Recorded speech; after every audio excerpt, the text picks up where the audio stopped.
Good morning, students. Now we are going next passage, oldest museum. The Museum of Enigaldi Nanna in Mesopotamia was established in 530 BC.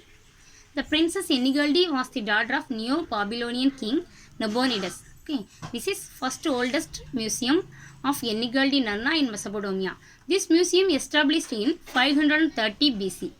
Princess Enigaldi was the daughter of Neo-Babylonian king. Who was Enigaldi? Enigaldi was the daughter of Neo-Babylonian king Nabonidus.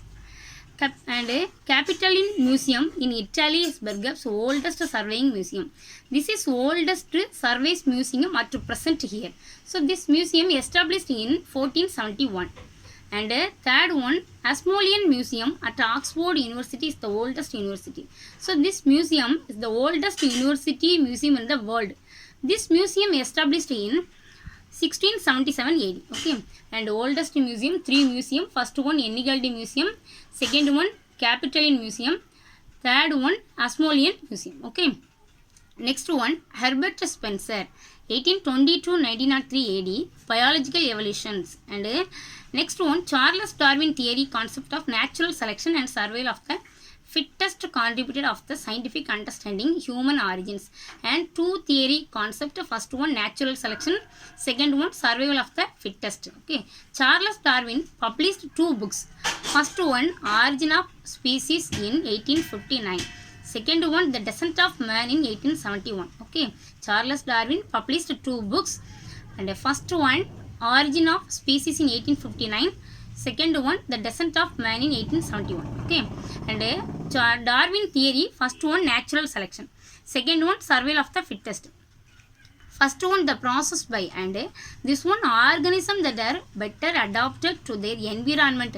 So environment would survive and produce more offspring. Okay, next one survival of the fittest means survival of the form that will leave the most copies of itself in successive generations. And survival fittest means all the ones surviving and forming will leave the most copies successive generations of the time. Okay, next one fossil. Fossil means it's the study of, and paleontology is the study of fossils. Okay, prehistoric animals and plants that turn into stone over a period of time, and million of years ago, and plant and animals turn into stone over a period of time, and this is known as fossils. And this one chemical and physical process. Animal bones are preserved due to mineralizations. Animal bones and also preserved that mineralizations. So fossils and paleontology is the study of fossils. Okay, next one Stone Age. Stone Age means the period when stone was mainly used for making implement.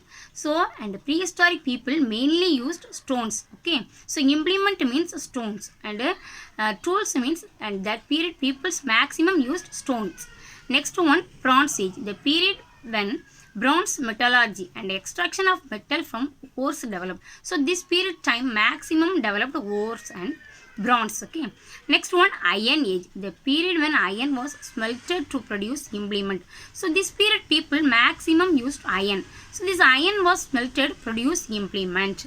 This time 19th century scholars and used advanced. So 19th century and also developed period time, and undertook systematic studies to contribute the current state of knowledge on prehistory. And archaeologists and excavate that more places and preserve that evidence. Human origins and the early civilization. Now the theory of human evolution is the widely accepted. So this theory is also very widely accepted that time. Okay, thank you.